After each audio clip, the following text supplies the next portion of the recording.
Suivante. Suivante. Non, pardon, Suivante. C'est une plaisanterie? Je t'en prie, allez. Rien qu'à cause d'une remarque de trop, je n'ai plus jamais mangé. J'ai essayé de demander de l'aide aux gardiens, mais ils m'ont simplement jeté un regard froid. C'est cruel, mais c'est ton problème. Pense de sortir de la cantine avant la fin du repas. Je marchais sans force, cherchant quelqu'un pour m'aider. Une femme m'a tiré de côté. Elles m'ont averti. Ici, provoquer Hongji, c'est provoquer Dieu lui-même. Je subissais la punition légale. Et en plus, ce châtiment privé. Je crois que je vais aller m'excuser. Tout simplement lui présenter mes excuses les plus sincères. Tout le monde peut faire des erreurs. Tout le monde dit des choses stupides qu'il regrette ensuite. Ça arrive constamment.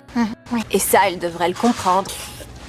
Quand j'ai trouvé Hongji, l'atmosphère était suffocante. Je me suis excusée sincèrement. Je l'ai complimentée pour son travail assidu. Je l'ai dit digne de respect. Je pensais que mes flatteries me rapporteraient de la nourriture, mais elle m'a regardée comme si j'étais un monstre. Tu as l'air vraiment gentil. Ça se voit tout de suite. J'en ai rien à foutre de tes putains de belles excuses. Ça sert à rien. Ici, la règle est simple. Dès que tu montres une faiblesse, tu perds face à tout le monde. Et mon cauchemar ne faisait que commencer. Je lui ai demandé ce que je devais faire pour être pardonnée. Hongji s'est simplement légèrement penché. Je suis partie, dégoûtée, alors que la faim me faisait tourner la tête. Mon fiancé Larry est enfin venu me rendre visite. J'ai rien mangé depuis mercredi. Quoi?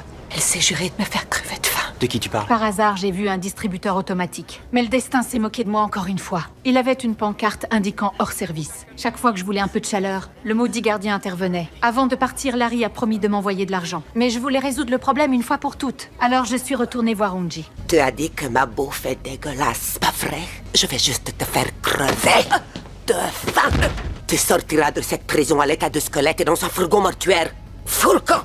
Reprends ton air snob et dégage immédiatement de ma cuisine. L'argent de mon fiancé n'a pas rapporté de nourriture. Je devais encore mourir de faim. Alors que je m'inquiétais, la femme surnommée Yefu est apparue devant moi. Et elle s'est montrée étrangement amicale. C'est toi qui cherches des piments. Elle a laissé ça, ils sont pas rouges.